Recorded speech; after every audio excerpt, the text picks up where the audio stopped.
Hello everyone and welcome to Cinderful Gaming.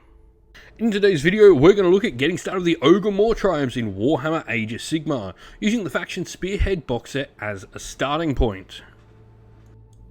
Today's video is sponsored by Gap Games, a fantastic miniature wargaming store in Queensland, Australia.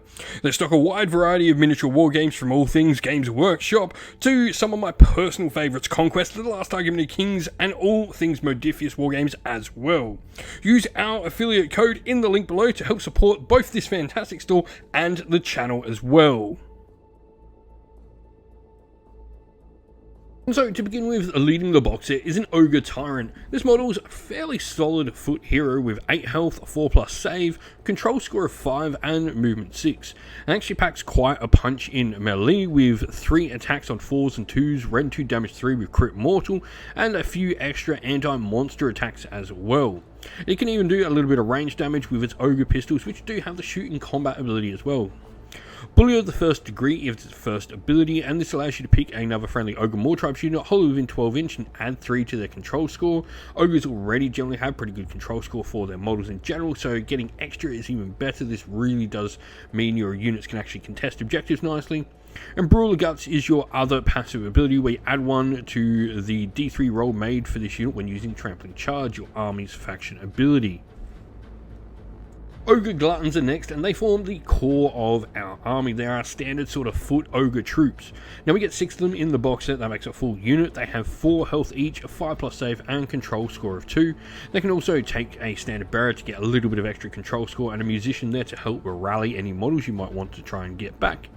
Glutton weapons are a pretty standard profile of 4 attacks, 4s to hit, 2s to wound though nicely, rend 1, damage 2. Now, Insatiable Gluttony is a passive ability they have where if you've used the Feast or Flesh ability this battle, you can add 1 to the control score of this unit for each model in this unit.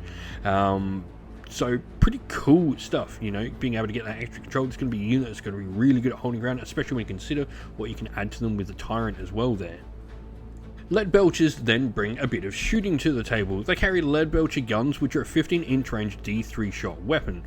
Now, firing from the belly is a ability you can use during the shooting phase. With this unit's not used a move ability, they can add 1 to hit rolls for their shooting attacks, actually taking them to 3s and 3s, which is pretty respectable.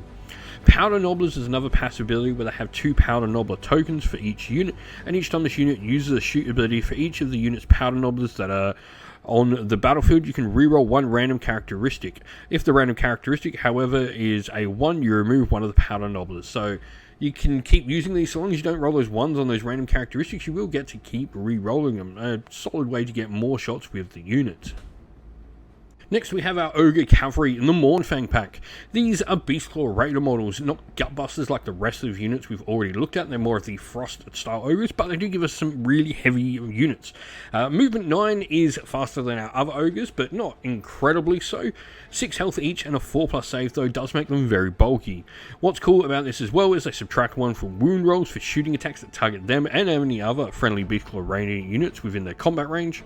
And Alpha Cavalry means the charge +1 damage weapon actually doesn't work on the unit. This is really cool and makes them a great anti-cavalry unit, as they actually have anti-cavalry +1 rend on their damage 2 weapons that already have a point of rend, so 2 damage 2 on cavalry is pretty solid.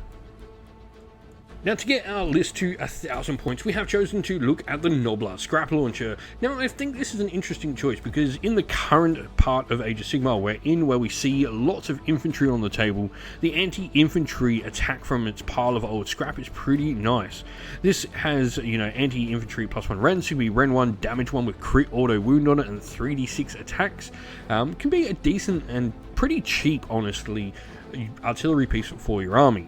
Now, if you do grab some Nobblers later on, we've not talked about grabbing any in this video, but they're definitely going to be a purchase later on. You can actually get critical hits on 5+ with the model. And Rain of Scrap as well means you can actually stop your enemy hitting as good, because you can give them subtracting 1 from their hit rolls for attacks until the rest of the turn if they're actually hit by any of these pile of scrap attacks. Now, where to go next? Magic is obviously something that's in Age of Sigmar in abundance at the moment. We've got manifestations for free, so a wizard is a solid choice. Now, we've got a wizard, not a priest, for a reason here, and we'll talk about that in the army list creation because there's ways we can also get a priest in this initial force. But the butcher is probably my favourite out of all the wizard options. Now, Savage Hunter is a passive ability, or while this unit's hold within 12 inch of this unit, friendly Gutbuster units can use charge abilities even if they've ran. This is just a powerful ability, really giving all your ogre units the ability to go and do some punching much harder. Now note this says Gutbuster, so this won't affect things like our Mournfang pack, or it also won't affect our Noblart Scrap Launcher, which can be okay in combat as well. Now as an ogre hero, it's got 3 attacks, 4s, 2s, red 1, damage 3, it's no slouch there either.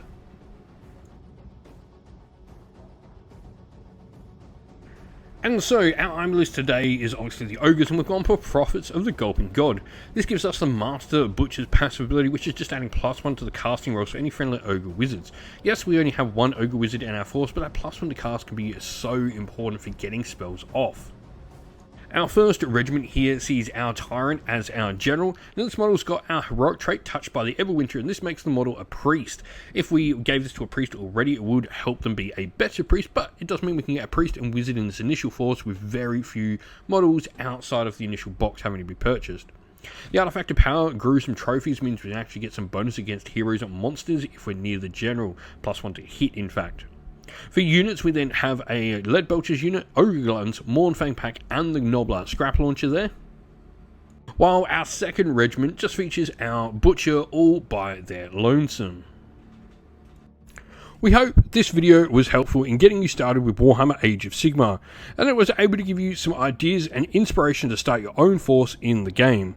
If you have any other questions at all, please comment down below, and while you're there, don't forget to drop a like, subscribe, and join our Discord server to check out all our future Warhammer Age of Sigmar content.